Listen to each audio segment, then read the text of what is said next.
Sabemos que a vida é um eterno aprendizado. Por isso aqui estamos reunidos para ouvirmos a palestra do professor Mauri e assim entrarmos em reflexão para podermos sair daqui melhores do que aqui chegamos. Para entrarmos em sintonia inicial, vamos abrir esses trabalhos com a prece ditada por Leocádio José Corrêa, para que nós todos possamos ter fortalecimento do nosso espírito, da nossa consciência, do nosso ser. Com as forças do bem movo-me. Dentro deste lar há uma só presença, a presença de Deus. O amor é a centelha da vida.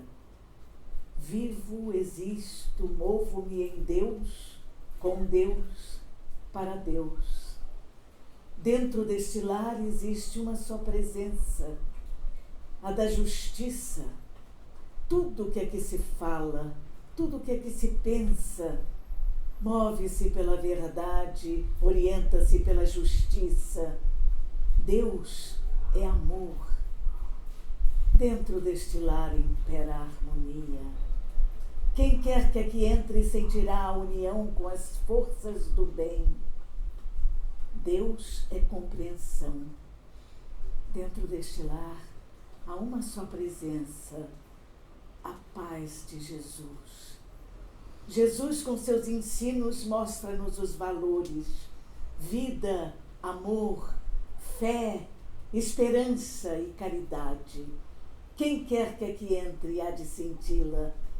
É pela fé, pelo amor, pela justiça, pela verdade, que nós vivemos unidos na mais perfeita harmonia com a inteligência suprema. Pelo amor vivo, movo-me, existo. O amor é Deus. Em nome de Deus, de Jesus, dos Espíritos bons, damos por aberto o trabalho de hoje. Que assim seja.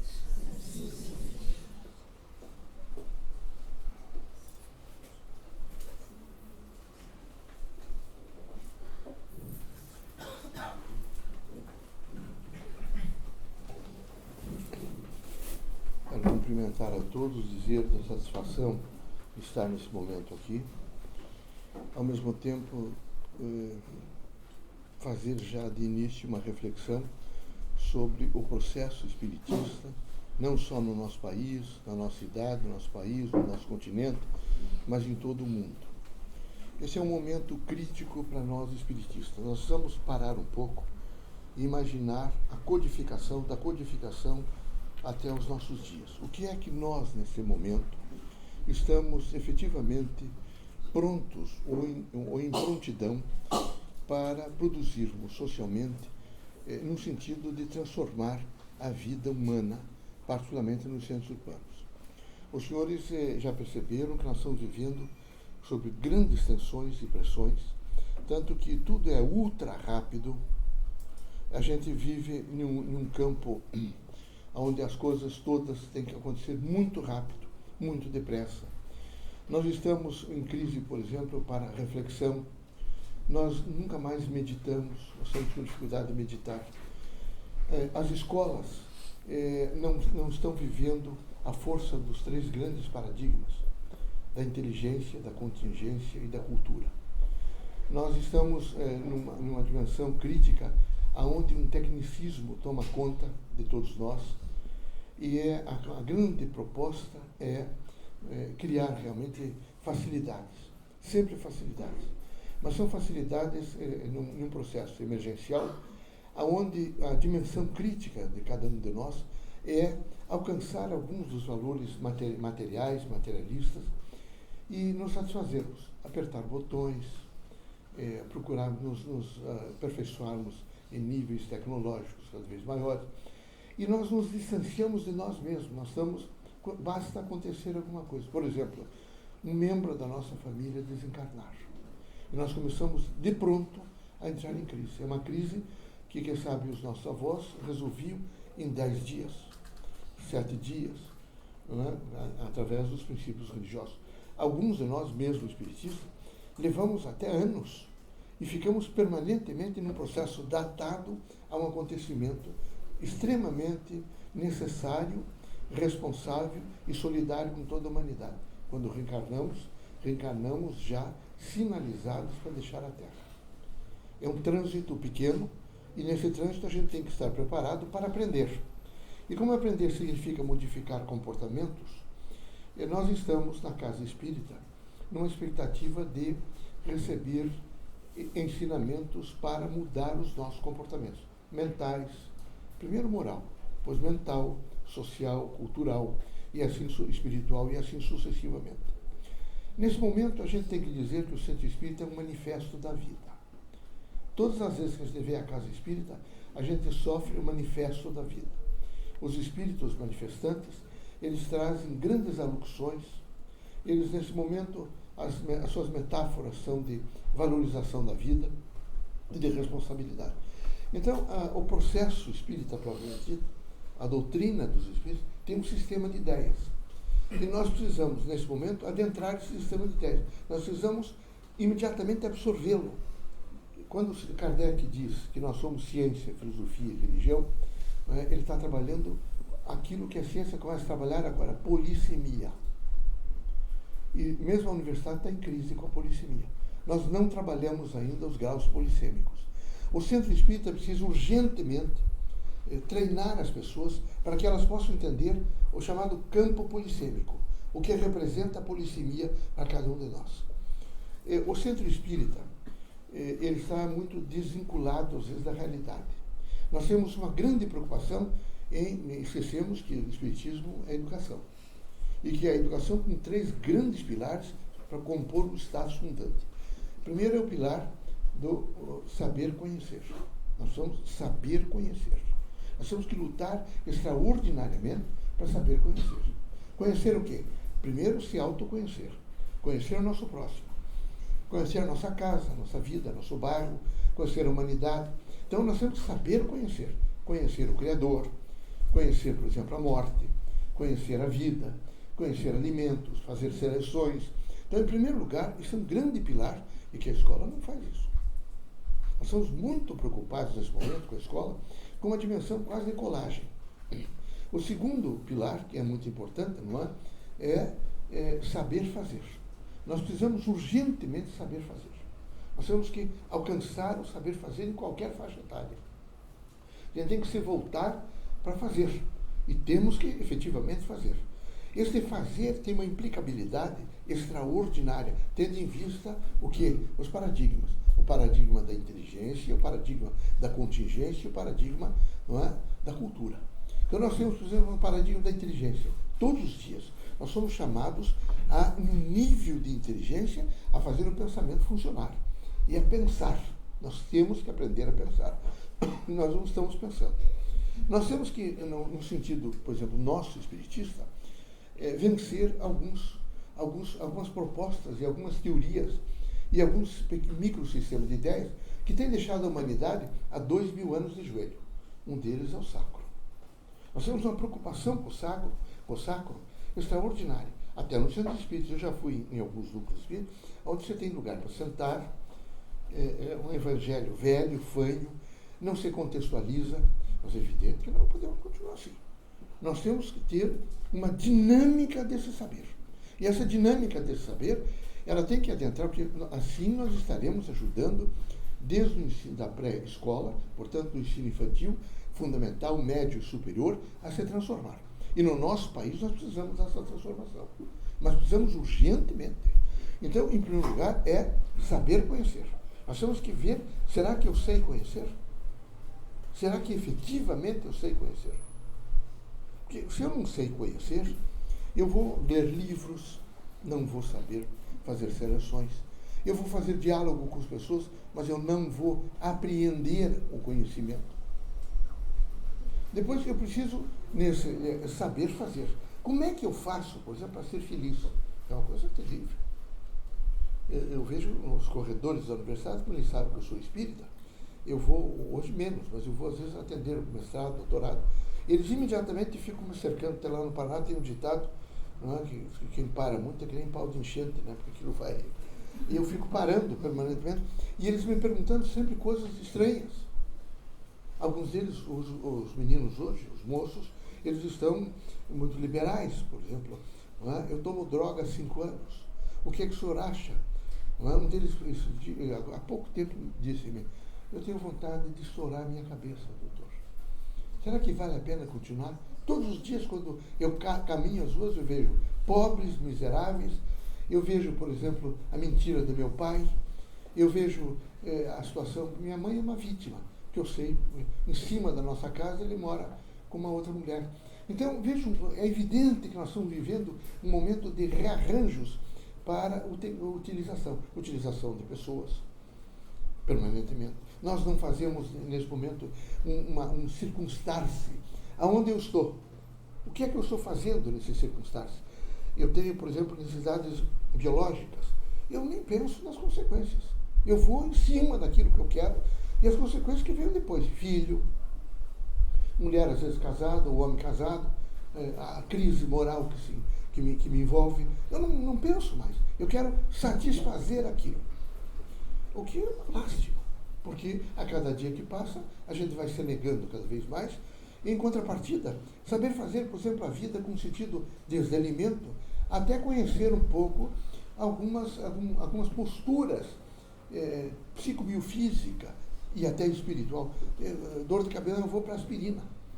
Eu não tenho mais, nós todos temos alguns disparadores internos que poderiam, de pronto, nos curar de algumas dessas manifestações rápidas, como dor de cabeça, náusea. Mas não, a gente recorre imediatamente como se pílula, cápsulas ou comprimidos resolvessem todos os nossos problemas.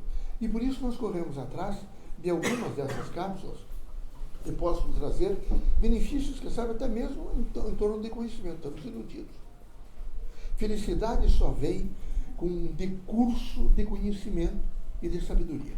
A gente tem que, todos os dias, entender que a gente está construindo, não é? O passado foi ontem, o futuro eu estou construindo será amanhã, e eu tenho que viver esse presente que é uma dádiva.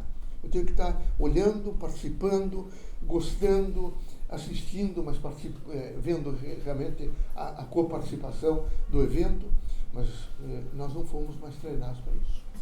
Depois nós temos também o saber partilhar com a comunidade. É o terceiro pilar. Nós temos que partilhar com a comunidade. Não é possível, não é? Nós falamos em caridade, mas caridade não é simplesmente dar roupa velha, nem dar comida, nem dar nesse momento, não. É doar-se um pouco. Nós somos um país enorme, uma pobreza de espírito extraordinário, que é a pobreza cultural, uma pobreza bárbara. As escolas é uma decadência. Eu diria que, enquanto algumas escolas nos outros países representam a luz, a nossa é tentacular. Nós ainda temos, a nível de formação infantil, pessoas que não têm curso nenhum atendendo crianças. Ou seja, é evidente que nós temos uma crise, e uma crise que vai medrar em todos nós. Basta a gente abrir o jornal e ver assalto e tal, isto. Vamos perguntar quem foi sua mãe, onde é que você viveu, como é que foram os seus dias. E quando nós fazemos alguma coisa no nosso país, porque nós votamos, e achamos que democracia é votar, mas nunca mais cobramos essa gente. Então eles passam, por exemplo, esse atual governo, e já desse anterior, é um processo assistencialista. Não resolve nada assistencialismo. Inglaterra já teve experiência nesse sentido, França já teve, alguns países orientais tiveram. Não adianta assistencialismo, adianta assistência social. Nós temos que fazer assistência social, que vem junto com o processo de educação. O indivíduo precisa aprender, não é? Aprender, evidentemente, a conhecer, aprender a fazer e aprender a conviver, a dividir, a saber esperar, saber, por exemplo, quantas horas ele deve dormir, a saber repousar, a saber falar, a saber, por exemplo, procurar outra pessoa que está nesse momento chorando, angustiada. Tenha um pouco de paciência. Você quer minha ajuda? Você quer que eu converse um pouco com você? Você quer me ouvir? O que é que eu quer dizer-me alguma coisa? Mas nós não estamos, nesse momento, não nos foi feito prontidão. E nós não tendo prontidão, veja, nós vamos ter um problema sério, meus amigos. Eu sou bacharel em Direito, professor de Direito, fui autoridade, trabalhei sempre com justiça, esse elemento todo.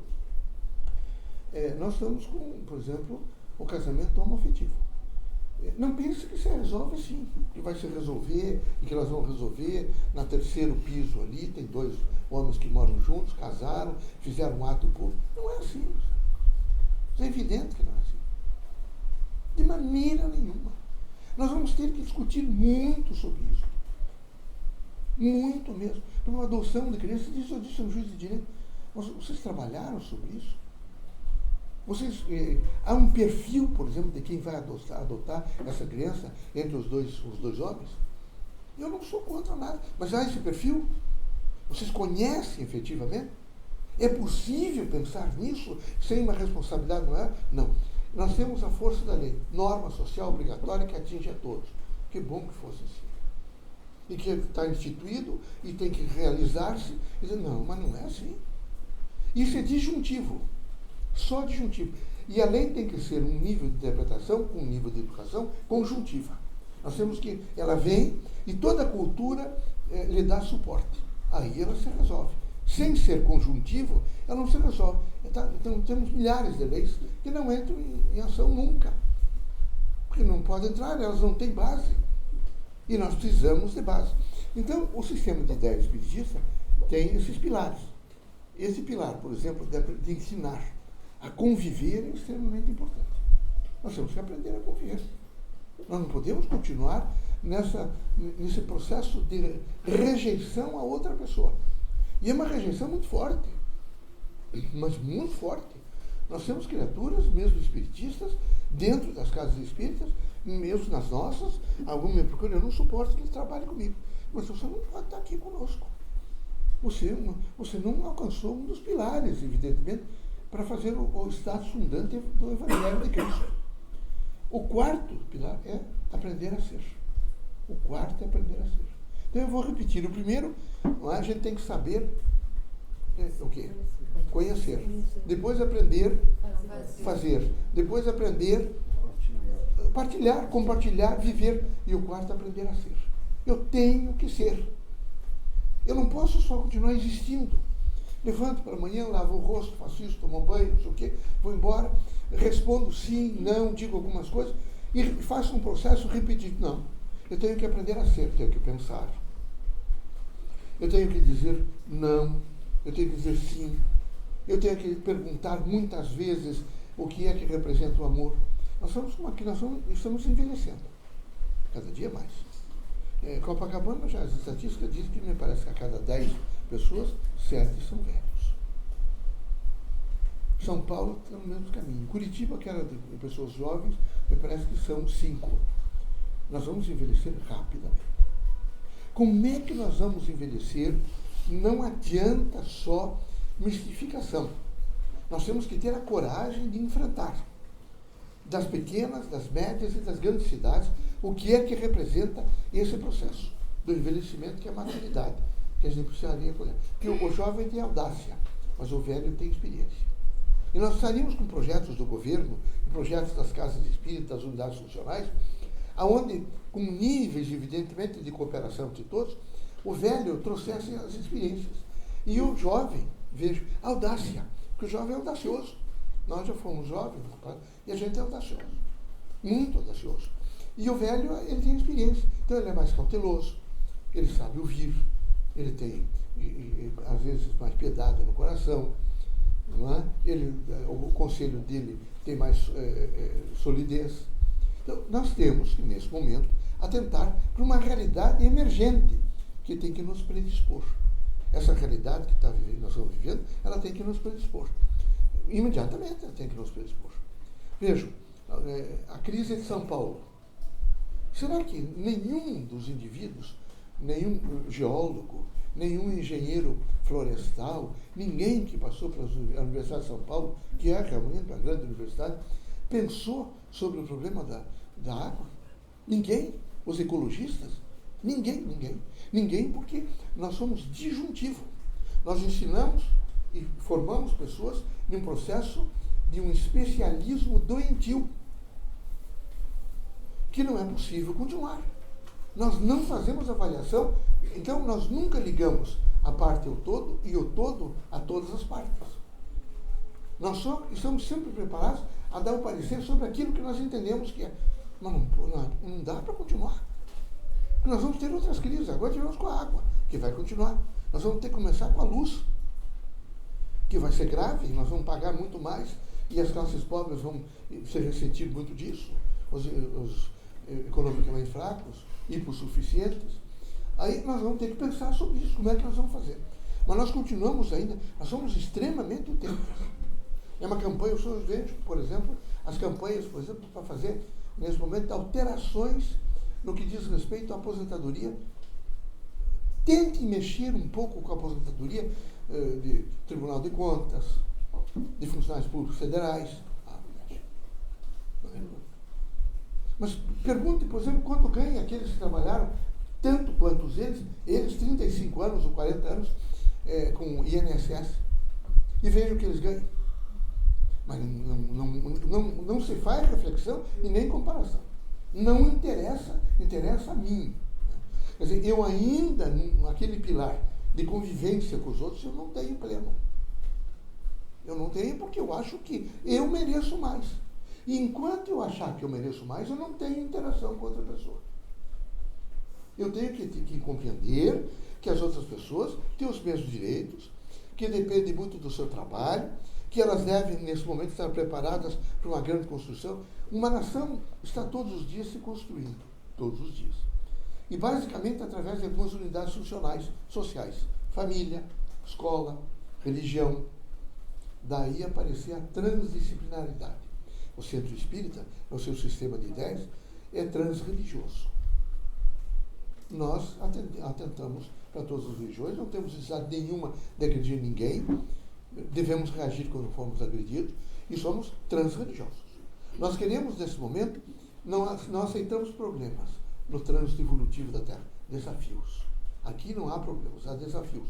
Quando surgirem esses desafios, a casa espírita deve fazer prontidão das pessoas, trabalhar com as pessoas sobre esses desafios. A gente os terá, sempre os teve, tem e os terá muito, todos os tipos de desafios. E a gente precisa saber como é que eu vou me encaminhar para resolver alguns desses desafios. Por exemplo, nós estamos com cada vez mais pessoas em solidão, cada vez mais. E agora não são só os velhos, são jovens também. Tanto que a construção civil já alcançou que é preciso fazer apartamentos menores e onde vivam pessoas sozinhas. Mas é horrível, é evidente que é horrível. Nós, até na conjunção de um homem e de uma mulher, na composição dos gêneros, é que nasce um terceiro, pelo menos até agora é assim. E nós vamos ter que compor para o futuro numa dimensão de uma construção humana. Nós não estamos pensando nisso. É como se nós fôssemos descendo uma ladeira e o que tiver aí atrás ou vai junto conosco, não é? E de rodão, e lá embaixo nós vamos ver o que é que sobrou e vamos resolver. Mas com isso nós fazemos muita gente perecer, angustiar-se. A situação é tão grave que em Curitiba tem uma legislação própria que não se permite publicar os suicídios, porque nós temos crianças de 9 anos. Então, há uma crise. É evidente que há uma crise. Quem nega a vida, ele não está negando sozinho. Ele está sobre o efeito sociológico. Nos níveis de funcionamento da sociedade,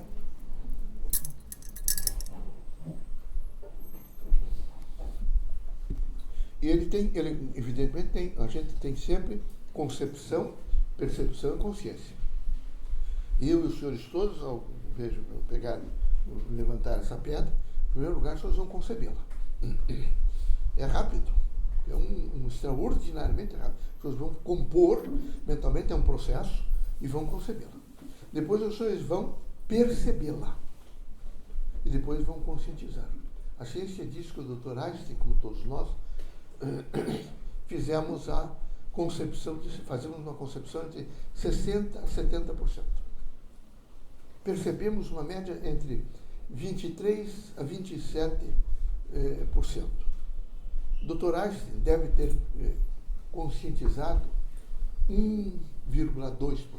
E nós, com toda certeza, 0,9%. Não tenho a menor dúvida. Mas essa é a trilogia da realidade que a gente vê. Conceber, perceber, conscientizar. Sempre é isso. Permanente, sempre foi e vai continuar. Só que nós vamos aperfeiçoar. Aí nós temos necessidade de buscar alguns elementos em torno dos paradigmas. Por exemplo, nós todos somos inteligentes.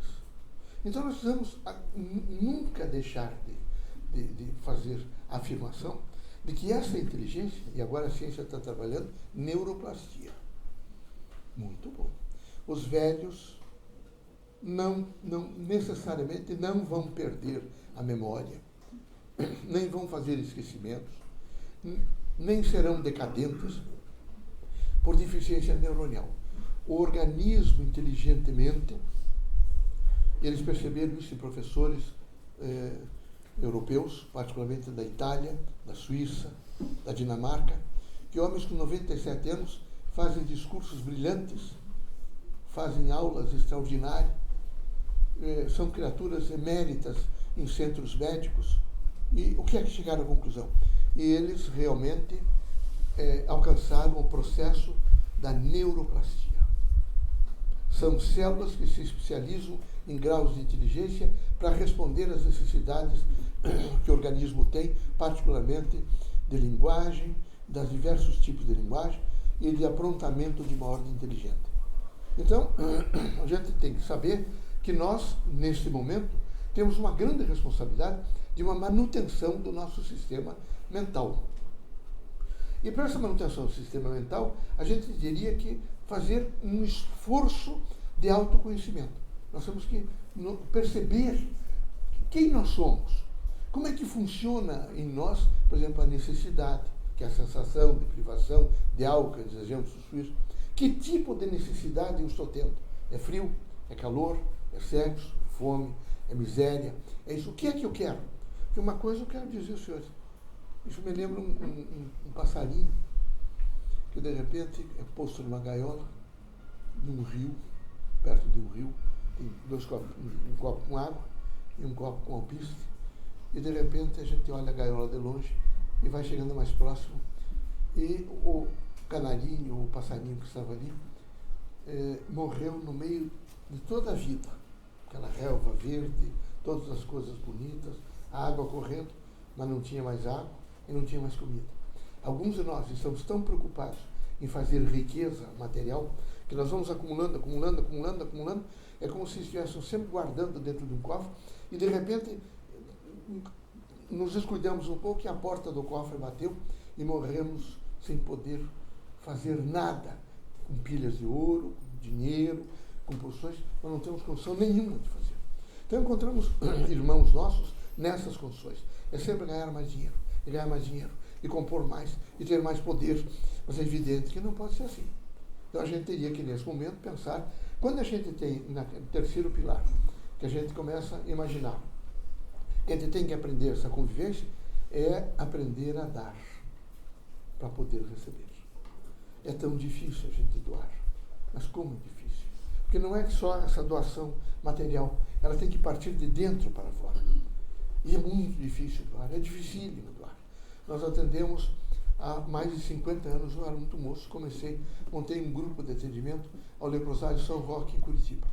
Uma vez por mês nós vamos até o leprosário.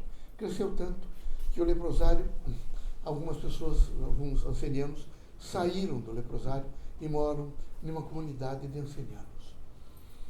Então a gente tem algumas pessoas que lá vão nos ajudar a levar roupa, alimentos e alguns efeitos, evidentemente, para beneficiar aquela gente que é tão miserável e tão pobre. E não é só pobre no sentido material, mas eles precisam até mesmo do contato conosco para que a gente ensine até a limpar a casa e fazer algumas coisas que são essenciais para ver se a gente diminui um pouco até a contaminação do Hansen para seus netos e para as outras pessoas. Mas são poucos. Eu sinto que diminuiu muito.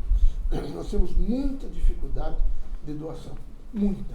Nós temos uma preocupação intensa, intensíssima, de uma utência nossa. Eu não sei se a gente teria, nesse momento, condições de fazer um levantamento de vida. Eu vou levantar agora aqui. Quanto eu posso, nesse momento, me dispor, não só em dinheiro, mas materialmente, para ajudar pessoas que precisam de mim. Será que eu tenho condições de fazer isso? Não sei. Mas era preciso que a gente tivesse. A gente precisa urgentemente, não é, fazer o conjuntivo, se juntar. E não promover o disjuntivo, disjuntar. Enquanto a gente disjuntar, a gente terá pessoas revoltadas, a gente não será feliz e a gente viverá sempre em um processo de negação da vida. Nessa linha crítica, que a gente precisa pensar, o sistema de ideias espiritista é inteligente, extremamente inteligente. Então, a manifestação dos espíritos é sempre, nunca de protesto. É uma manifestação, são metáforas, não é? Um manifesto de quê? De liberdade, um manifesto de luz, um manifesto de chamamento, um manifesto de ordem, um manifesto de paz. E o que nós precisamos é uma avaliação desta manifestação, porque ela é transdisciplinar. Ela é eslética. Ela trabalha o espaço, permanentemente o espaço. E ela quer que a gente faça a ponte entre uma realidade e outra. Ela não quer que a gente trabalhe isolado. E ela não querendo que a gente trabalhe isolado, ela começa a nos ensinar um processo de complexidade.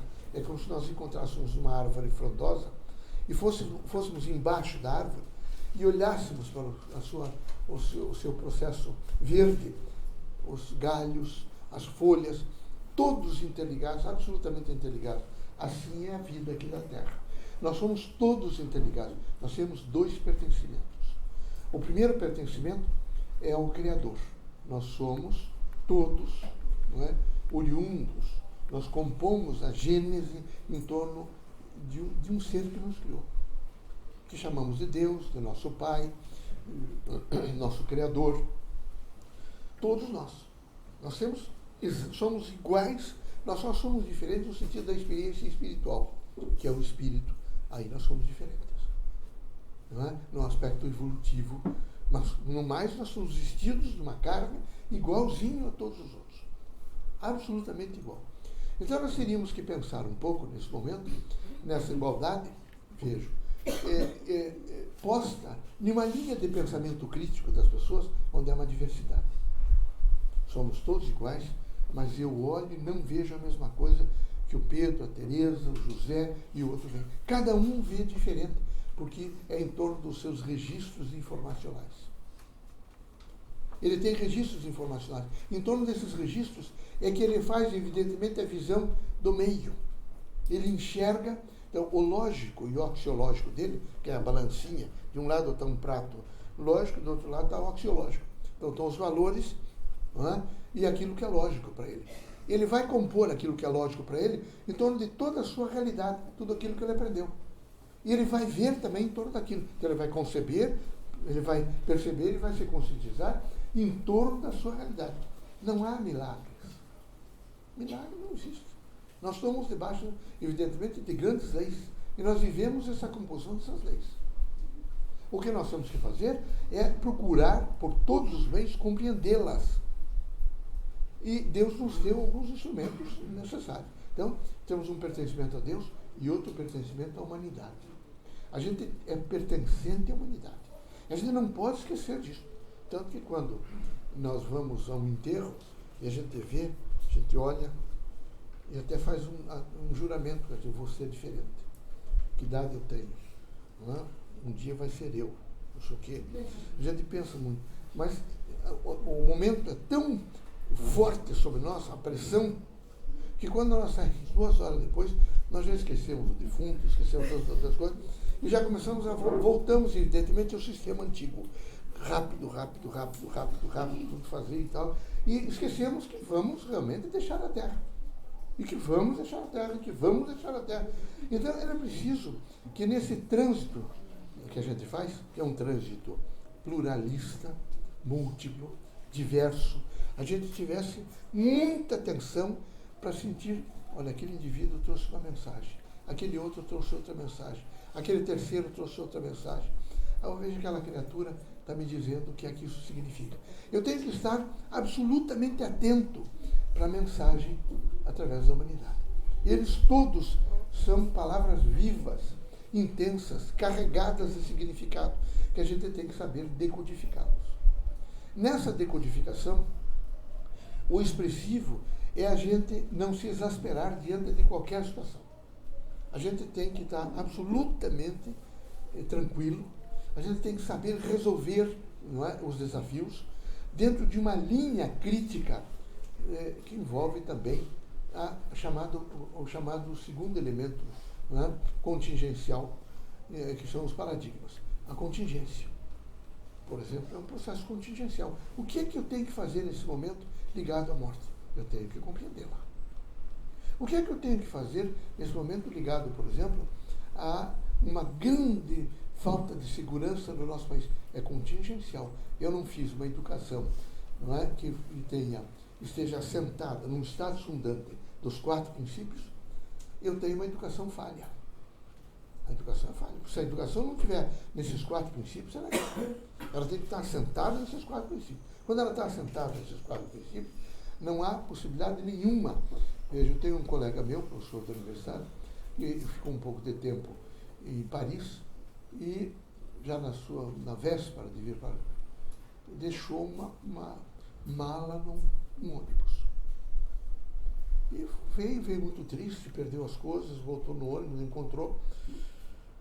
4 meses depois ele voltou e contou isso a um professor da universidade francesa. Disse, não, mas o senhor já foi. Tem uma sessão especial, o senhor já foi lá? Não. Qual é a sessão? Foi lá. Lá estava a sua mala. A funcionária disse, o senhor abre e veja que nós, quando recebemos que isso está aqui. Mostrou a lista para ele. Ele abriu até o dinheiro. Tudo, absolutamente tudo. Porque eles foram educados no conjuntivo. Eles têm respeito pela outra pessoa. E nós não temos respeito. Nós temos uma necessidade imensa de tirar proveito. Imensa de tirar proveito. E isso é extremamente... A gente não tira proveito de ninguém. A gente, não é, desaproveita a gente mesmo. A gente se destrói. Avilta o caráter da gente. Então era preciso que a gente tivesse a coragem de saber até onde eu posso... Eu não posso contratar 50 pessoas, o salário de fome, miséria, exigências em cima, e depois construir um hospital para curar tuberculose ou inanição, outras coisas. Ei, não, mas eu sou caridoso. Não, na minha lei. Eu preciso pensar muito. Meus atos devem ser racionais, operativos, funcionais, responsáveis, solidários. Então, o pertencimento a Deus e o pertencimento à humanidade é uma dimensão crítica, veja, do pensamento vivo do Espiritismo. A doutrina dos Espíritos, seu sistema de ideias, é em torno de quê? Do mundo, da Terra, do universo, do cosmos, da eternidade, do Criador e da criatura. Nós temos um permanente sistema aberto. Nós educamos, no centro espírita, um homem num processo aberto. Nós não educamos nada fechado. Todo o nosso sistema é aberto. Como o sistema é aberto, nós vemos um homem aberto, e nós temos que ter um projeto político-pedagógico dentro do centro espírita para atentar ao sistema de ideias espiritista. Esse projeto tem que ser permanentemente refeito, nem que seja mentalmente. Ele tem que estar sendo sempre refeito e reposto. Para quê? Para permitir criar um currículo que seja vida. O currículo tem que ser vida. Aí ele vai trabalhando sistematicamente esses pontos todos essencializadores e demonstrando às pessoas que elas têm que, todos os dias, fazer o exercício de um pensamento livre. Nós, espiritistas, temos como base Deus como fundamento, o fundamento da vida. Cristo como grande mestre, aquele que nos ensina realmente a ser o amor, a viver o amor, a exemplificar o amor, a doar-se. Mas nós temos o campo seguido do livre-arbítrio, que nós temos que nos determos um pouco e pensarmos sobre o livre-arbítrio. O que é o livre-arbítrio? É a responsabilidade em ser. E a gente tem que tomar muito cuidado nessa responsabilidade. Como é que eu sou? Qual é a minha proposta realmente como um ser inteligente em torno dessa liberdade que eu tenho para fazer ou deixar de fazer. Então, isso é o livre-arbítrio. Depois eu tenho o processo reencarnatório. Nós somos reencarnacionistas. E quero dizer aos irmãos que nós não somos minoria no mundo reencarnacionista, que é uma tendência da igreja, dos outros, de dizer que nós somos, imagine, nós somos uma minoria. Não, não somos minoria. Nós somos maioria. Os budistas todos são reencarnacionistas. Grande parte dos sistemas de ideias religiosas orientais são reencarnacionistas. Nós somos maioria reencarnacionista, felizmente. Nós não somos, os hinduístas são todos reencarnacionistas. Então nós não somos minoria. Eles são minoria e eles vinham conosco, no sentido reencarnacionista, até o primeiro concílio. Foi depois do primeiro concílio que eles começaram a condenar. Que não era conveniente, eles devem ter percebido entre eles, que não era conveniente continuar atestando a ordem reencarnatória. Mas nós somos, então nós precisamos, nesse momento, entender que o processo reencarnatório é vivo, pleno, ativo, mas não é uma coisa irresponsável. Dizer, bom, desencarnou minha avó o ano passado e agora meu irmão teve a esposa dele permitiu o reencarne de alguém e nasceu minha avó de novo. Quer dizer, isso é um verdadeiro atentado. Não é? Veja, a gente demora, no mínimo, depois de desencarnado, entre hoje 80 e 90 anos. Já foi 70. Hoje é 80 e 90 anos, porque nós aumentamos um pouco a permanência aqui na Terra. Então a gente, desencarnado, vai reaprender no espaço para depois voltar. E não espere nunca, e deixe dessa utopia, ou essa dimensão de fazer uma aquarela mal feita, da composição, por exemplo, reencarnacionista, e eu vou reencarnar sempre, a minha família vai ser esta, aí eu vou vir, a família nossa é humana. Eu não sei quanto tempo depois eu vou me reencontrar com essa família que eu tive hoje. Não se iludam.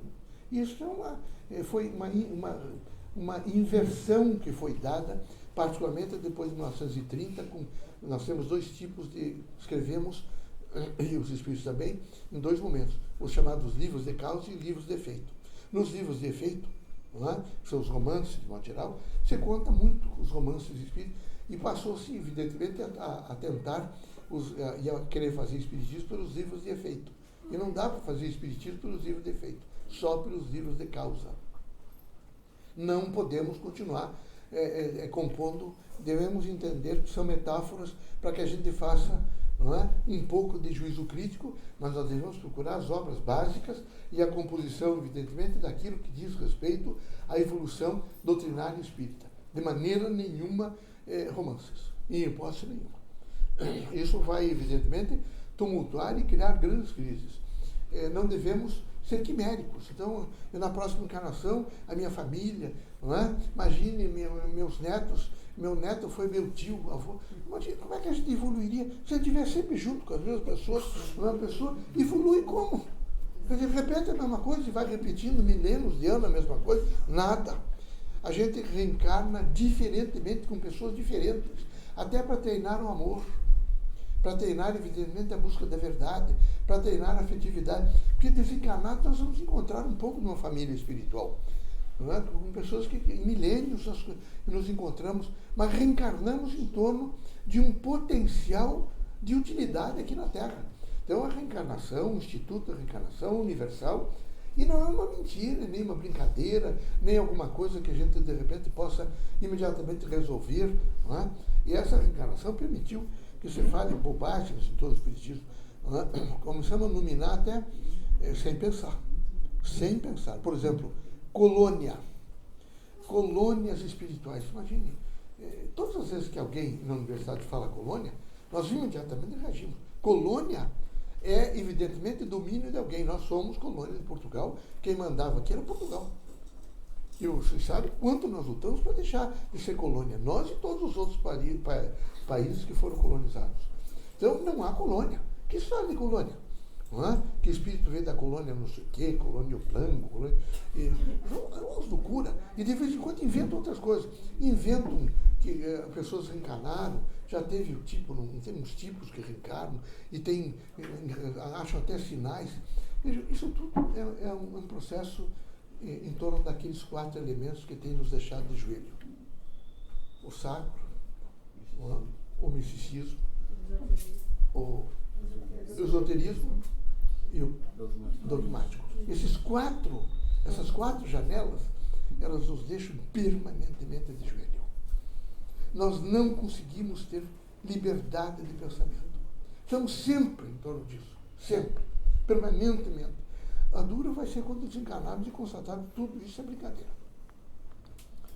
E eu aconselho os espíritos que estão me ouvindo que a gente faça da casa espírita, veja, a força moral mais alta que a gente puder alcançar. Que a gente não tenha nenhum pensamento desviante naquilo que diz respeito à atividade espiritista. Para que a gente possa cumprir o desiderato da construção de um mundo novo.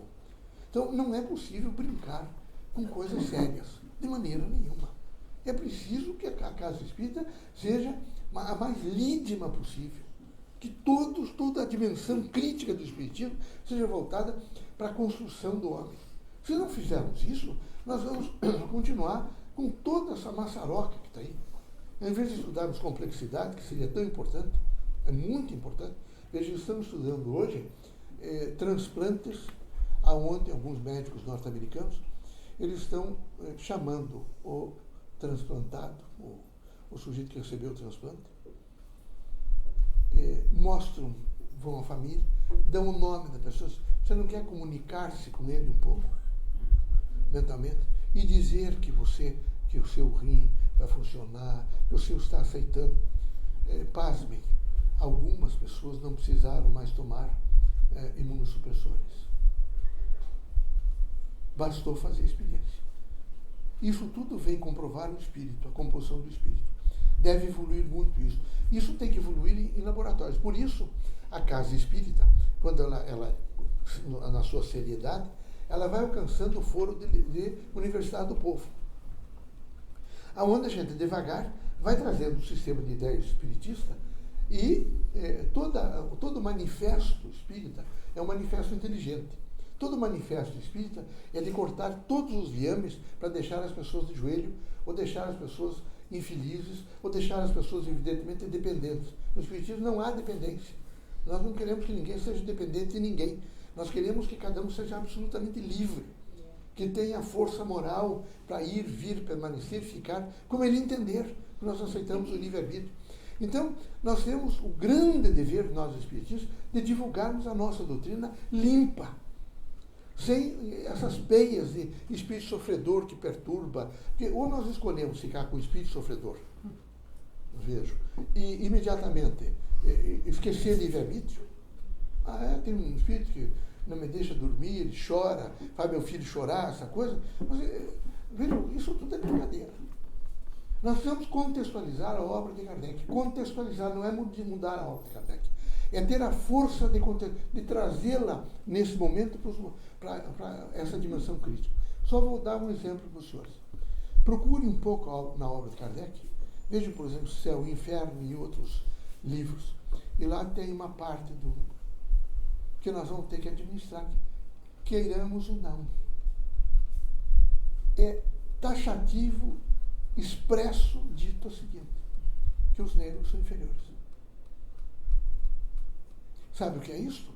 É evidente que não é espírito e nem o posicionamento de Kardec. É evidente que a mentalidade da época, a força da mentalidade, era a pleiade de homens que permitiram Kardec escrever em Paris toda a obra da codificação, mas e alguns deles também, absolutamente, com toda a ideia, evidentemente, do clero e de todos os outros, de que os negros eram inferiores. Está lá escrito. E nós vamos ter que administrar. Não aceitamos isso. Nós vamos simplesmente fechar os olhos e dizer que não vamos trabalhar? Não. Nós vamos trabalhar e vamos dizer que aquilo é influência da mentalidade.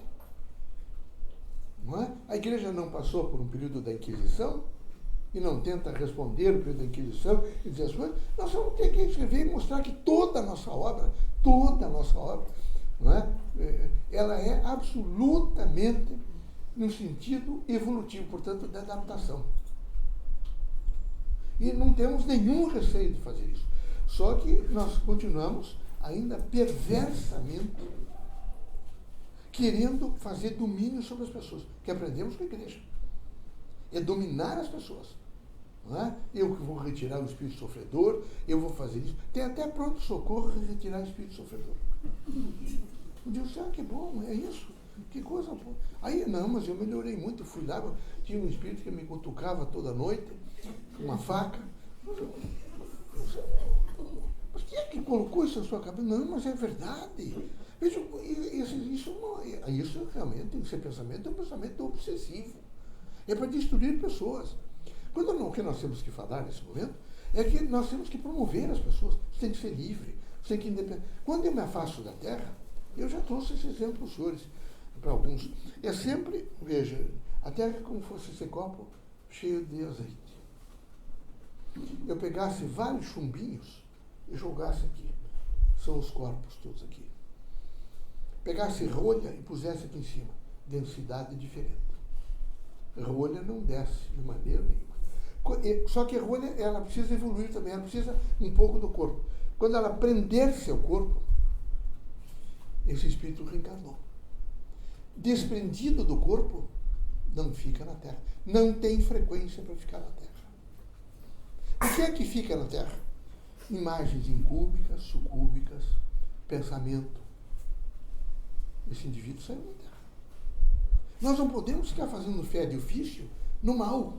Nós temos que fazer fé de ofício no bem. São espíritos que vêm à Terra para nos ilustrar, para nos ajudar. Não é? Nós não podemos ficar com grupos inteiros de desobsessão, quando nós devíamos, quem sabe, tirar a obsessão da falta de estudo. Essa obsessão, evidentemente, do medo. A obsessão, evidentemente, de acharmos que nós somos melhor que os outros. Isso é terrível. Nós temos que, neste momento, entender que a doutrina tem, para o terceiro milênio, uma grande transformação. É uma transformação onde o decalque é a liberdade. O status fundante são os quatro pilares. Isso é complexo. Então a gente vai fazer uma interação complexa, muito complexa, para que a gente possa, evidentemente, ser livre, independente, alcançar, evidentemente, consciência de si mesmo, viver valores positivos, dignificadores da pessoa humana, e não ter em hipótese nenhuma, nenhuma dimensão crítica de dominar pessoas, de mentir para pessoas. Não. Eu fui várias vezes ao Chico. O Chico sempre foi um grande amigo que eu tive. E tenho.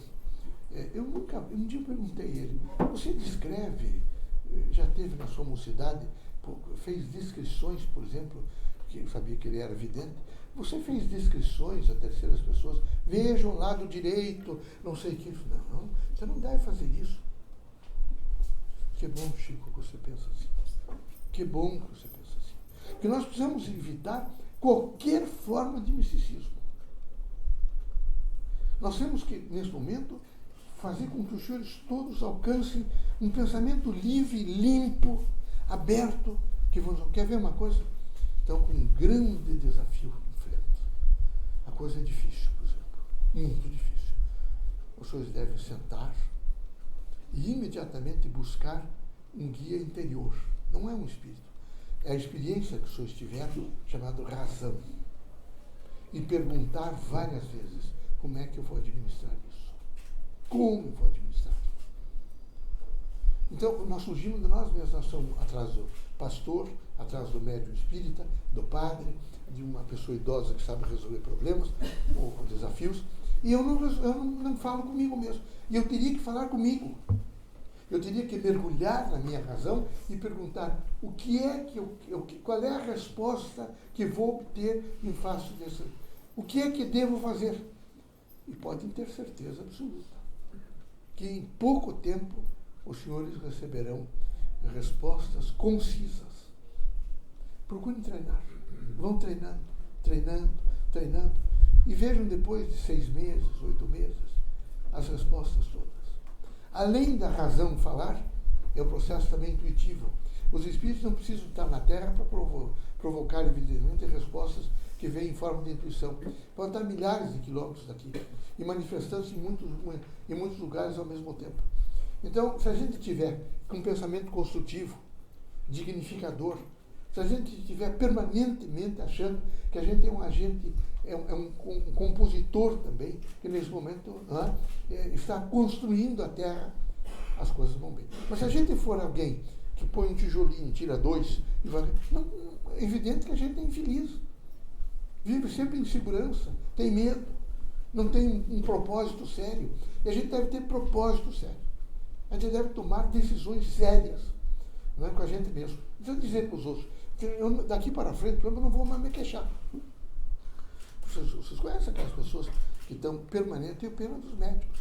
Coitado deles, eles devem sofrer. Não é? Todo mundo queria que quando eu tinha 18, 19 anos, eu que fosse médico. Né? Graças a Deus. Porque imagina, é o dia inteiro se queixando. Ou tem uma dor de cabeça, ou tem uma dor, ou tem isso. E vão inventando patologias. E, consequentemente, nós temos pessoas sérias e pessoas que têm dificuldade de seriedade em todos os lugares. Tem no centro espírita, tem na medicina, tem nas artes, tem nos ofícios, tem na universidade, tem em todo lugar. Então tem aqueles que querem se aproveitar. Acabam soltando a corda. E remédio, e ninguém se autocura. Ninguém se autocura.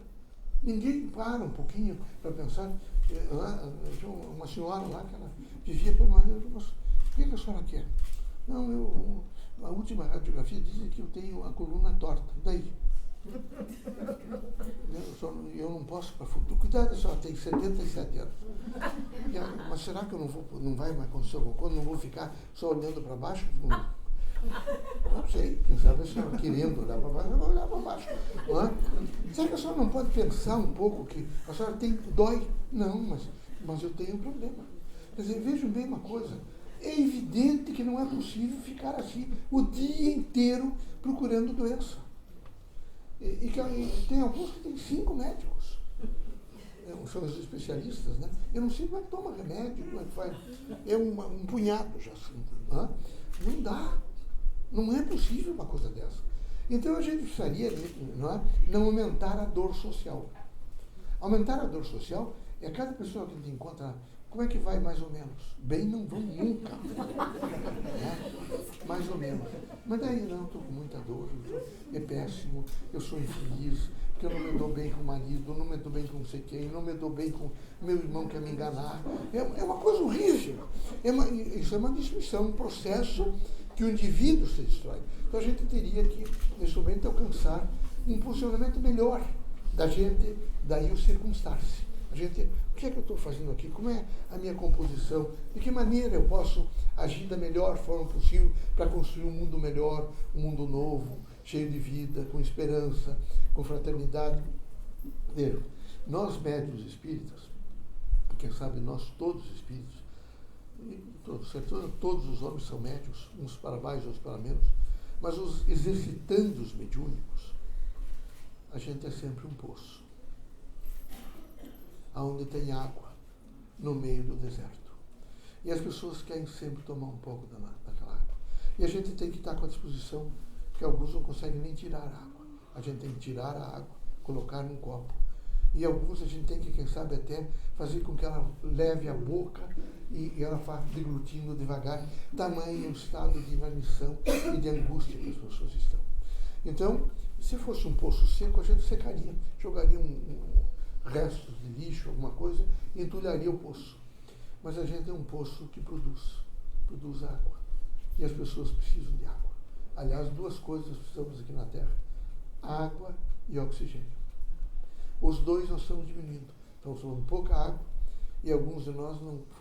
A nossa capacidade de oxigênio, quem sabe esteja em 35, alguns até menos, que respiramos muito mal. Muito.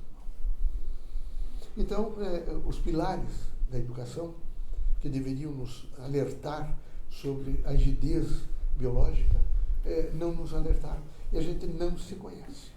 A gente tem uma dificuldade imensa de se conhecer. Imensa. No caminho a gente procura sempre amor. E vai caminhando, vai. E tem um ideal de encontrar, um ideal, e quer encontrar. Né? E encontrar. Agora, recentemente, uma senhora com muita idade. Eu vim aqui ao Rio de Janeiro, conversei com ela, fiz palestra e tal. Quando terminou, até foi na casa da Dona Sônia, Dona Sônia, muito tempo atrás. E quando terminou, ela disse: eu ia conversar com o senhor. O senhor sabe, eu vivo muito sozinha. E eu estou interessada em casar. Que bom!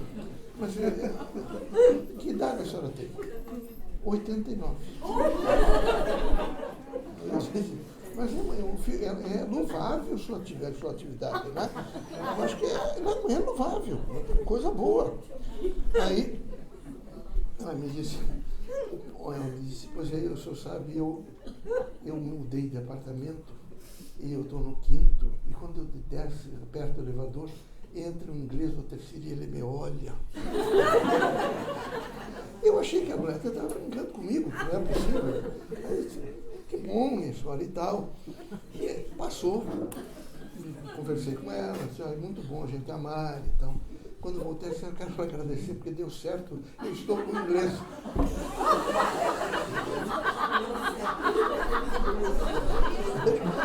Vejam vocês que a situação, o amor não tem idade. Não tem idade. E eu fiquei pensando o seguinte: não é uma lição para a gente. Com toda certeza não é sexo. É tocar na mão, é dizer que está junto, é fazer um agrado. É uma outra dimensão. E que a gente às vezes não compreende. E eu acho que a gente tem que fazer o grande esforço em face desses pilares que dão, evidentemente, o sustentáculo para a gente alcançar momentos novos, que é o status fundante. A gente não pode ficar distante dessa realidade. A gente tem que enfrentar a realidade. Plural, diversificada, intenso. Vamos ver, vamos sentir. Cada um tem livre-arbítrio, acha que é o melhor, e a gente deve realmente entender. Eu sei que o amor é uma linguagem silenciosa e que a mensagem espírita, através da sua complexidade, porque ela é complexa, nós vamos ter que fazer a avaliação do conteúdo de toda a obra espírita e contextualizá-la, publicar mais livros em torno disso, e quem sabe a gente consiga, para o futuro, entender melhor, inclusive pontos que são difíceis e são polêmicos, como a reencarnação, como a manifestação dos espíritos. Né? A gente tem que entender o que é que significa essa manifestação. O que é, por exemplo, o livre-arbítrio. Que resposta nós podemos dar a algumas pessoas que estão nesse momento em crise existencial. Então, eu acho que é muito importante nós buscarmos essas metáforas e corajosamente tentar reestudá-las e se equipar da melhor maneira possível para tentar trazer o melhor aos nossos irmãos. Por curiosidade, eu resolvi ver quantas pessoas nós atendemos na SBE, lá com o irmão Leocádio, nos últimos 50 anos. 3 milhões. 3 milhões registradas. É muita gente. Então, a doutrina é real. A doutrina tem uma realidade muito forte na ordem social. E nós vamos pensar nessa realidade. Então, nós temos que melhorar a nossa maneira, nós temos que ter um discurso mais efetivo. Não esqueço que não dá para trazer essas coisas pesadas e longas, assim, mensagens assim que a gente dorme na metade. É melhor trazer coisas ultra rápidas. Alguém está dentro do ônibus chocando, ele está aqui olhando e vai lendo aquilo e imediatamente, quem sabe, decodificando, processando aquilo, que é muito importante a gente processar. A complexidade é uma realidade que vai atingir todos nós. Está aí o computador, não é? Veio devagar, mas é um computador, é um decodificador dessa complexidade. O pensamento nosso, a gente precisa agilizar melhor. E não esqueço da gente entender, a gente tomar muito cuidado com os sociobiólogos. Eles estão recebendo formação na Europa. No Brasil ainda não tem. E eles vieram para fazer o disjuntivo. eles dizem que a humanidade ficará mais forte, cada um sendo um indivíduo isolado. Eles são os chamados sociobiólogos. Eles pegaram um pouco da sociologia e um pouco da biologia e começam a estudar essa função e chegam ao desplante de dizer, não, o Estado resolverá até mesmo o problema da procriação. Então nós seremos absolutamente individuais. Não temos necessidade da outra pessoa. Isso é muito grave.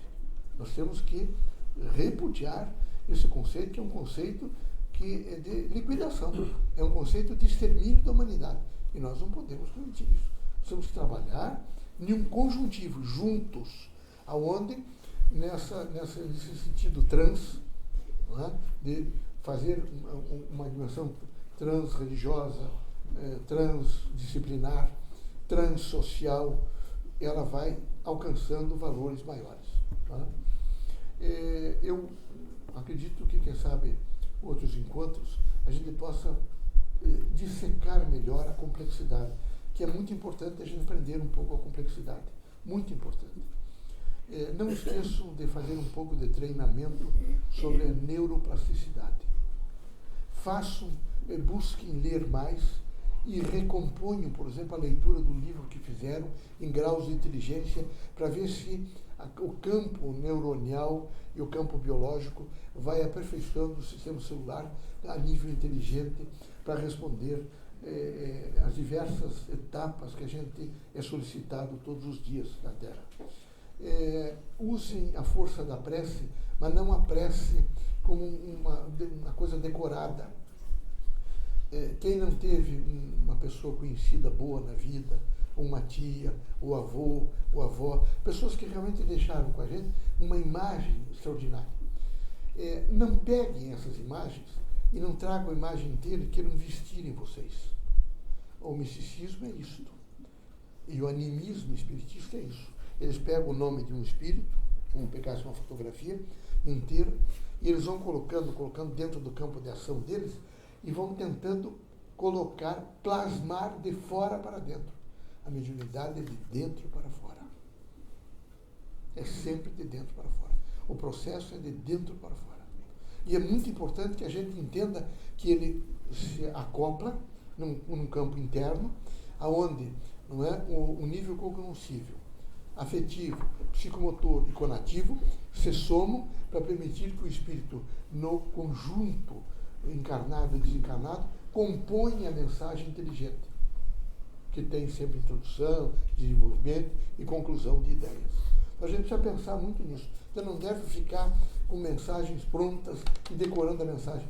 A gente deve tentar usar aquilo tudo que a gente já aprendeu e montando preces que tenham a significação da vida da gente.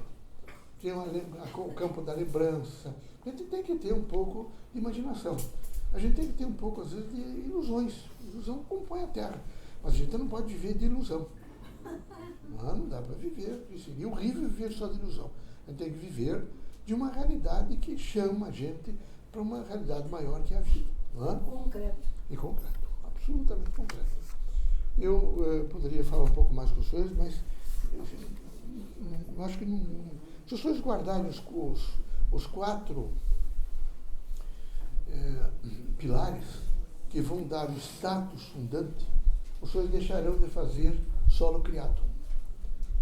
Status fundante, solo criado é assim, o status fundante é como fazer um prédio, fundar, colocar os pilotis, e o solo criado é como se a gente colocasse uma madeira aqui, outra ali, e imediatamente colocasse sem base, um pano e terra e jogasse, ele vai dar o primeiro um pouquinho, nasce, por exemplo, aquilo que a gente semear, no segundo momento, no terceiro, de repente rui tudo aquilo, porque não tem nenhuma base. Então a gente não pode fazer solo criado. A gente tem que ver status fundante, permanentemente status fundante.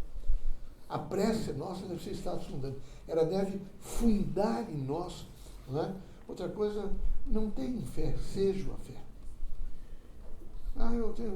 Eu sou a fé. Quando a gente tem fé, a gente perde. Mas quando a gente é a fé, nunca perde. É preciso ser a fé em Deus. Em todos os momentos da vida. Bom?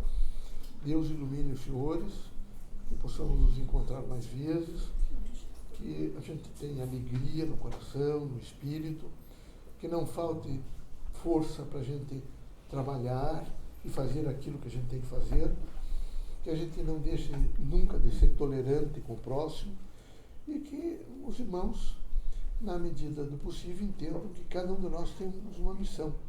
Às vezes é dura a missão, mas o poder da prece ilumina por inteiro a gente. E quando ilumina a gente administra melhor os momentos difíceis. Administra, não tem a menor dúvida. E olhem mais para as pessoas e para o mundo. Olhem mais.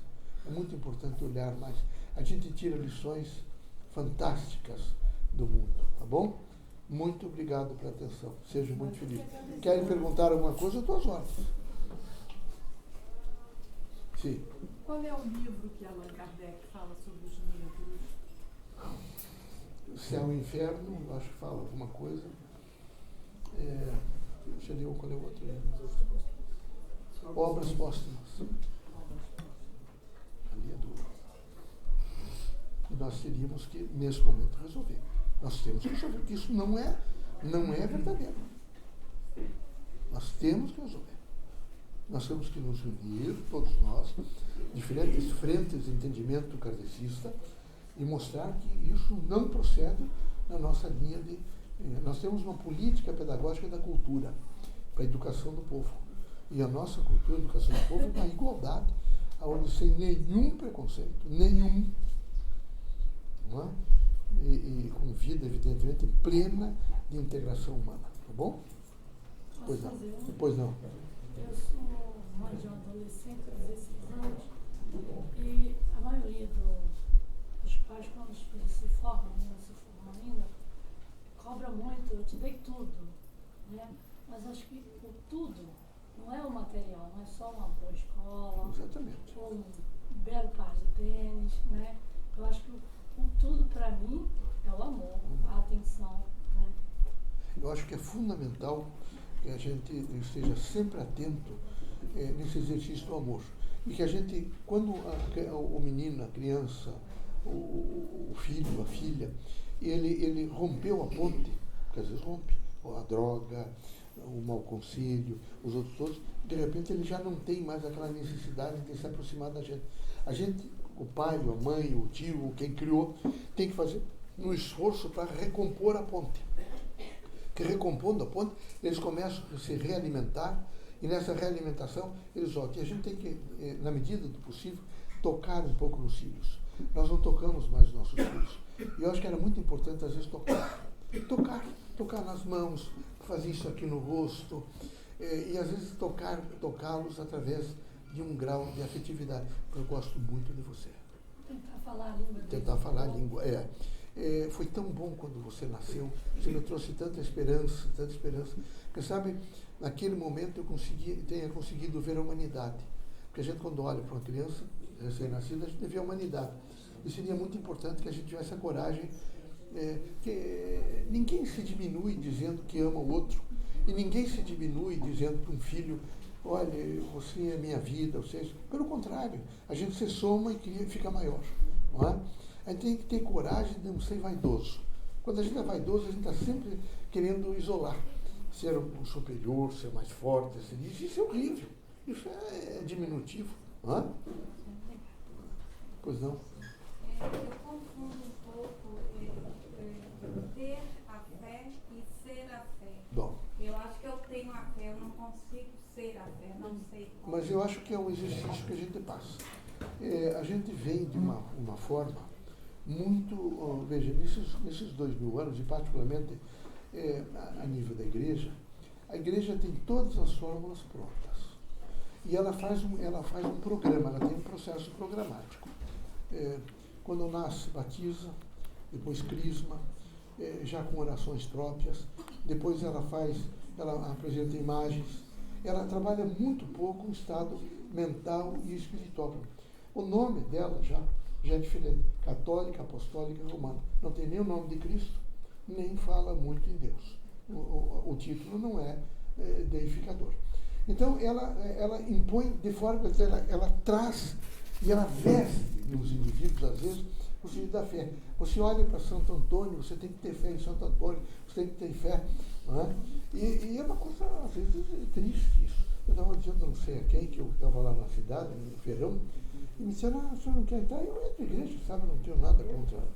E entrei numa igreja daquela onde tinham várias mulheres, até pareciam meio perturbadas, gritando. E eu vi um homem com um balde e um pincel. E assim, eu até fiquei um pouco ali. Aí me disseram que aquilo era uma bênção para casamento. Vejam, ela passou a ter programas de resolução de problemas. E um exercício de ter fé, você tem que somar e fazer isso. Então é um estágio que a gente tem, que eu acho que a gente passa. Ser a fé é um Deus, o Deus católico é transcendente, o Deus espírita é imanente. Ele está conosco. Então, quando a gente alcança esse Deus imanente, nós imediatamente somos a fé. Toda a nossa vida, num cotidiano de luz, é a nossa fé. Porque a gente, mesmo às vezes nos momentos tentaculares, e nós estamos vivendo na nossa raiz, às vezes nos centros urbanos, em momentos tentaculares. São regiões de prostituição, de assaltos, de miséria, de fome, favelas. Não é? A gente sabe que é tentacular. Mas, mesmo nesses momentos, aqueles homens que alcançaram um exercício pleno de fé, não deixam nunca de ser a fé. Eles são significativamente a fé. Há uma senhora que estava muito mal em São Paulo, e mal, e naquele dia, por afazeres do centro espírita, as pessoas não foram visitá-la. E ela já estava com grande dificuldade de levantar para tomar água. Passou o dia e ninguém foi. E ela gritava. Aí tinha um sujeito rondando nas casas e viu que aquela casa tinha uma luz, mas que era só aquela luz, se alguém deixou a luz acesa. Vou arrombar. Teve dúvida. Arrombou, fez barulho. Quando fez barulho, ela começou a dizer, por favor, que graças a Deus, Deus mandou o senhor aqui. Deus mandou você aqui, meu filho. Você veio me atender. Você é do centro. E ele começou a ouvir aquelas palavras e foi se aproximando dela, e viu uma mulher, coitada, disse, o que a senhora quer? Quero água. Mesmo ele, marginal, aquela coisa. Aí ele chegou, trouxe água a ela, disse, eu preciso de uma sopa, eu não comi desde cedo, eu queria um pedaço de pão. E procure, você sabe que... E ele foi, imediatamente foi ali, fez a sopa, né?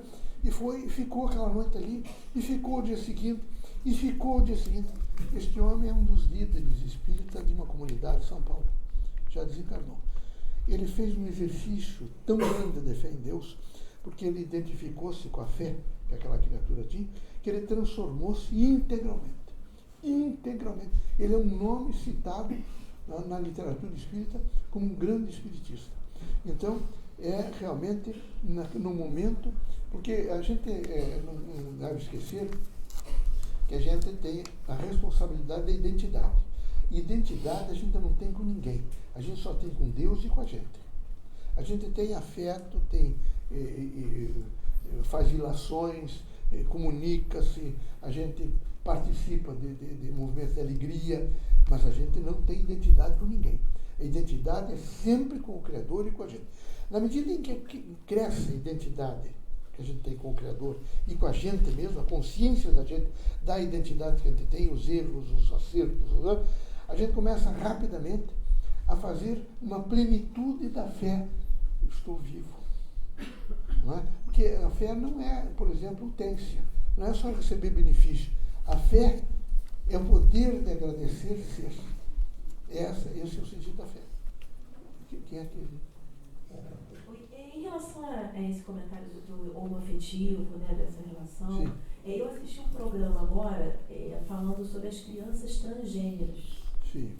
E crianças de 6, 7 anos que nasceram feminina e se vestem como meninos e o contrário. Sim. Percebeu o que o Espiritismo fala dessas crianças que ainda não tiveram contato sexual, não tiveram e não são realmente, não se sentem, né? Nós aceitamos a manifestação do Espírito sobre as vestes da Terra. Aquilo que o Espírito manifestasse sobre as vestes da Terra, nós aceitamos. O que nós temos um pouco de restrições são, por exemplo, programas de televisão ou programas públicos aonde fazem induções a pessoas. Essas induções não são boas. Vejam, criar um filho, por exemplo, homem, é muito difícil.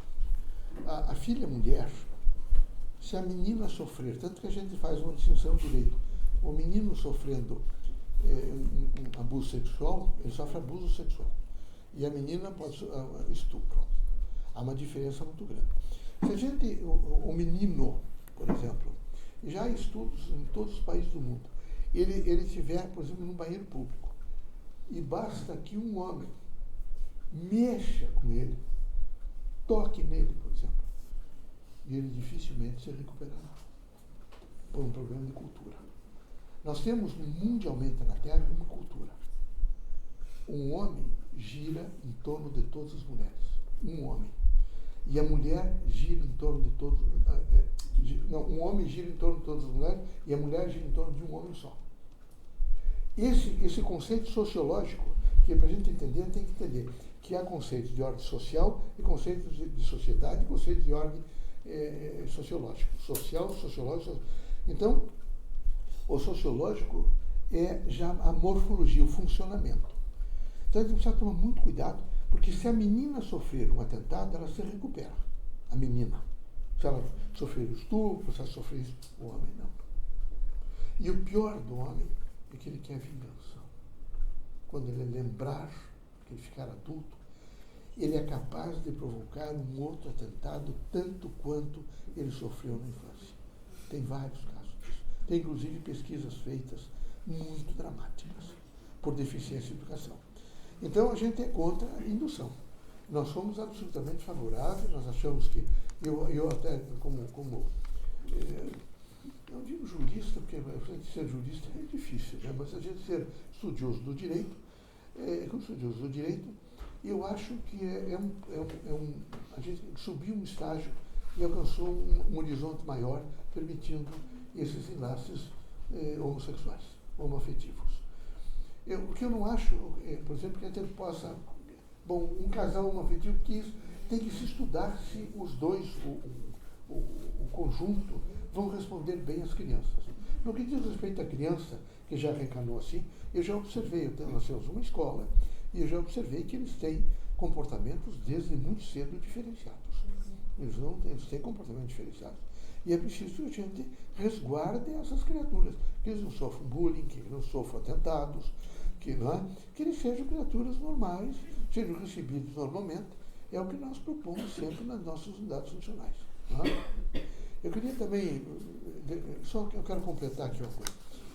Eu queria dizer que nós, nas casas espíritas, não devemos chamar os trabalhadores da seara espírita como voluntários. Voluntários são aqueles que vêm fazer trabalhos de atendimento à comunidade. Os trabalhadores nossos da casa espírita são exercitantes mediúnicos. Nós não temos o voluntariado, a gente pode receber pessoas de outras religiões, pessoas absolutamente sem religião, eles têm consciência que devem produzir benefício, isso é voluntariado. Os trabalhadores espiritistas, coordenadores de exercício mediúnico, participantes da casa espírita, estudiosos do Evangelho, não são voluntários. Eles são, conscientemente agentes mediúnicos em uma interação com o mundo espiritual. Então não vamos confundir isso. Pode falar, né?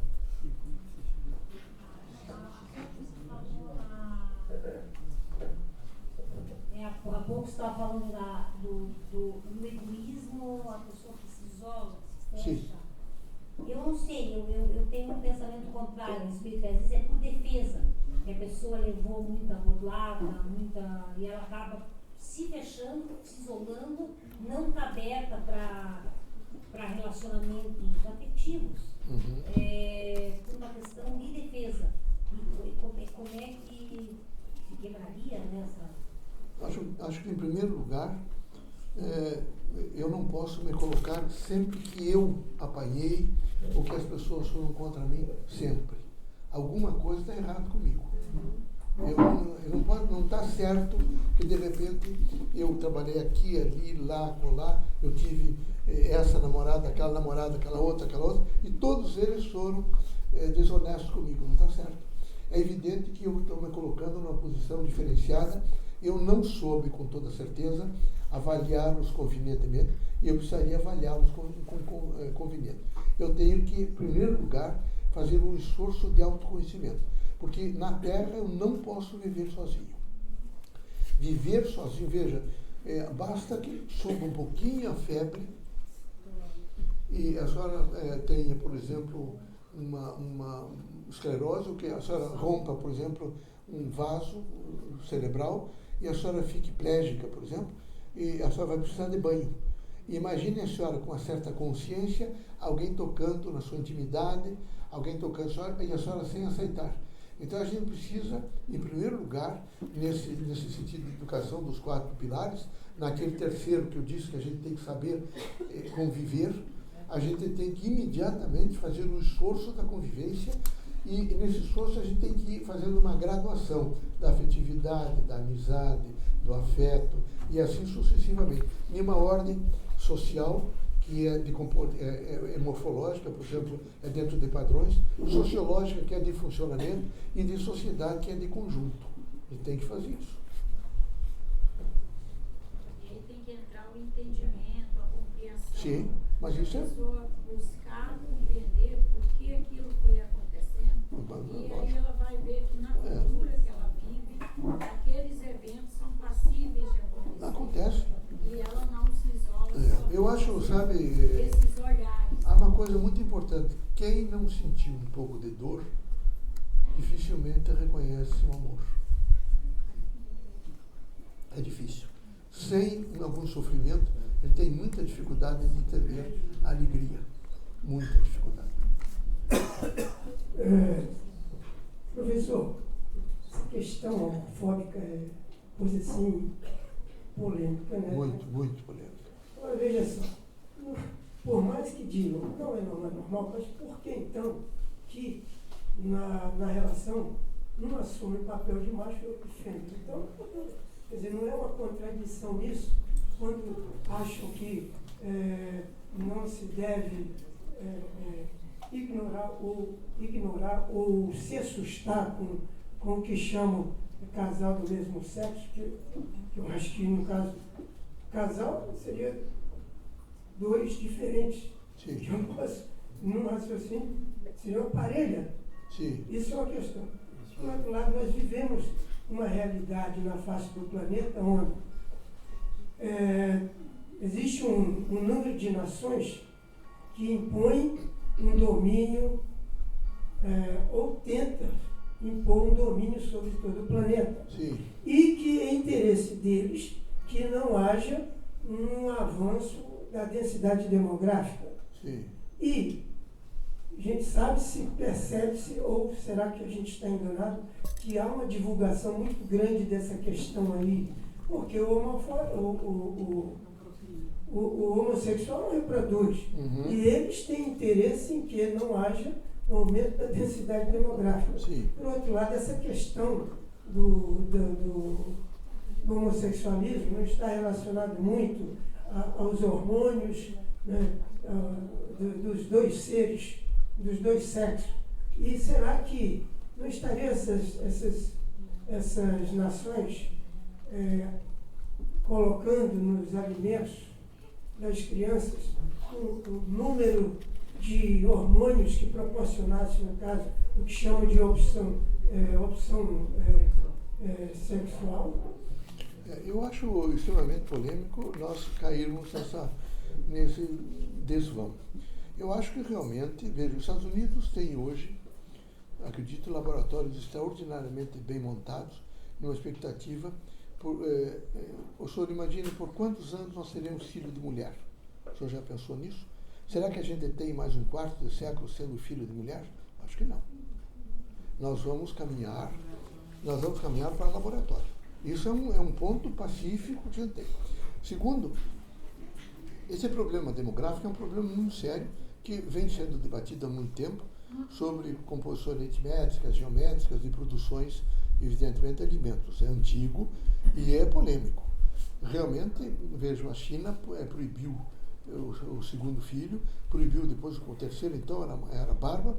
Eles começaram a ter uma grande diminuição demográfica e imediatamente liberaram, porque eles precisam, evidentemente, do ser humano.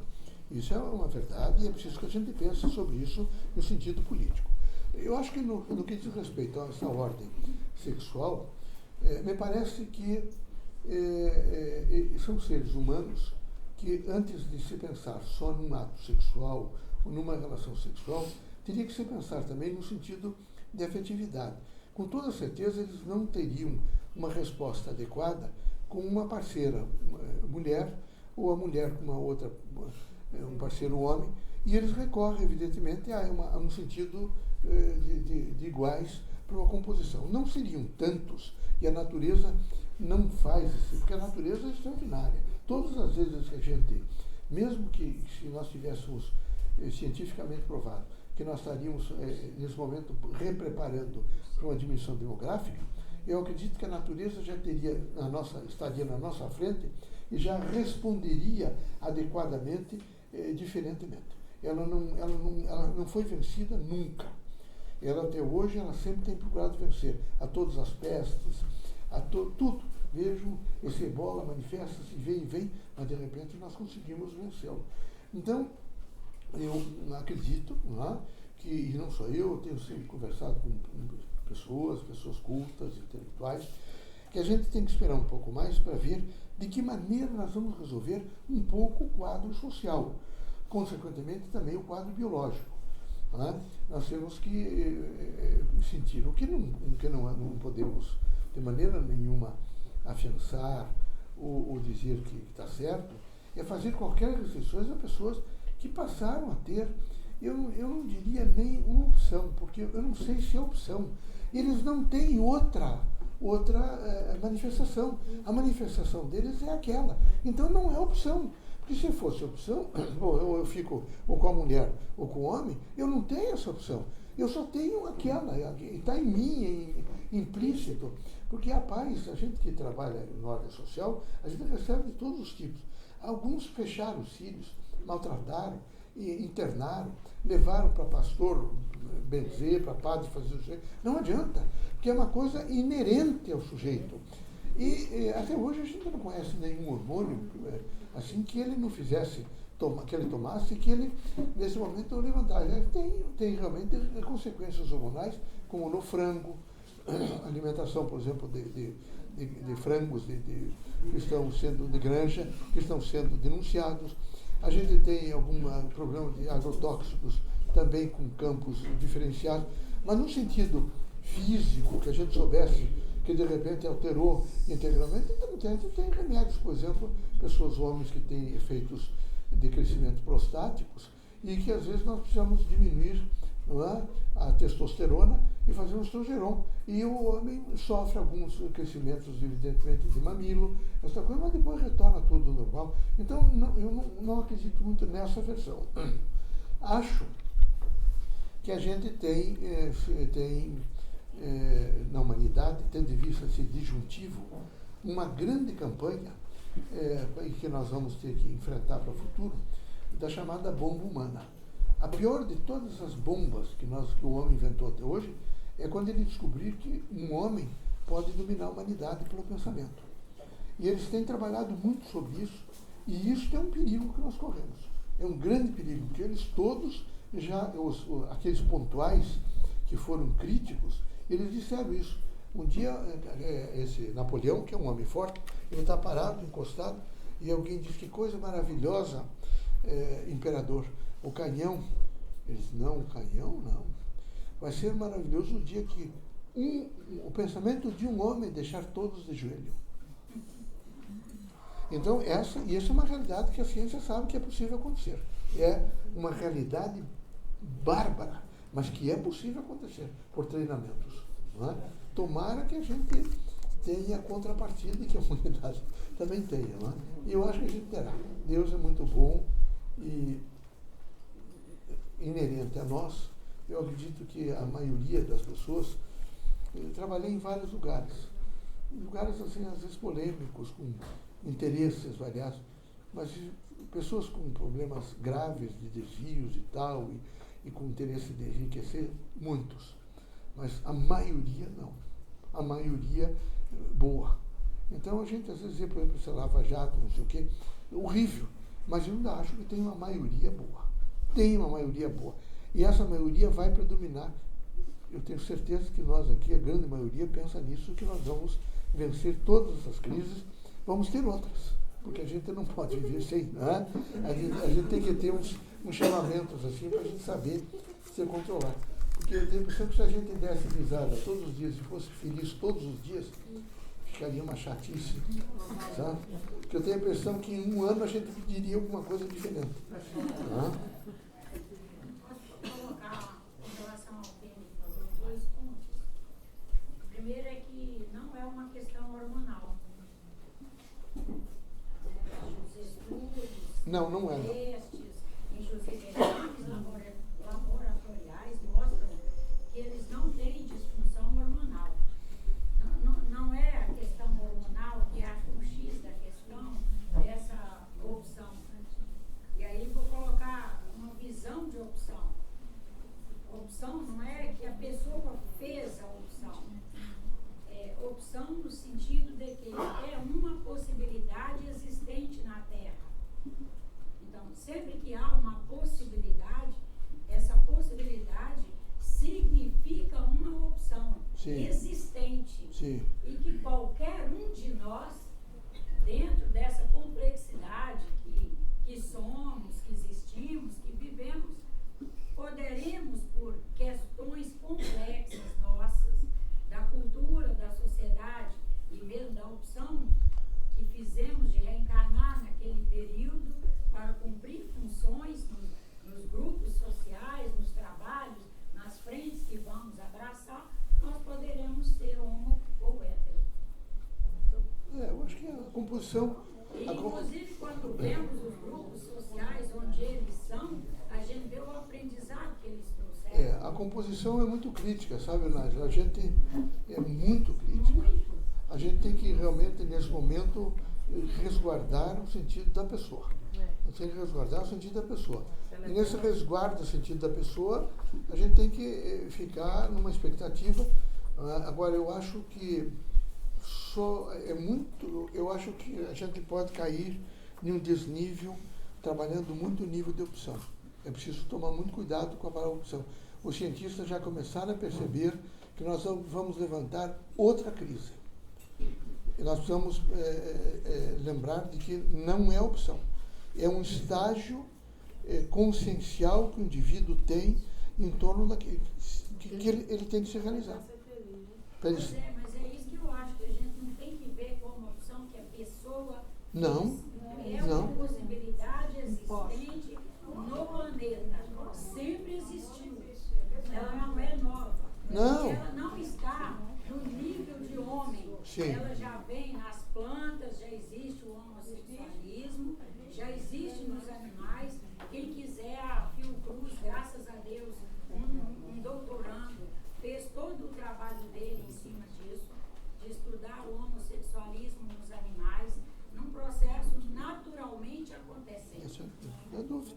Mas em face disso que a gente precisa, quem sabe, entender que a manifestação, eles procuram a manifestação em um nível, evidentemente, de compatibilidade que permite equilíbrio. É isso que a gente tem que respeitar. Não é? O equilíbrio do ser, naquele estágio de vida dele, se realiza daquela maneira. Por isso que é importante esses pilares, sabe, Nádia? Se a gente ficar com os pilares, a gente fica com o estado escondente pleno. Eu penso o seguinte, que ainda está sendo essa questão formatada.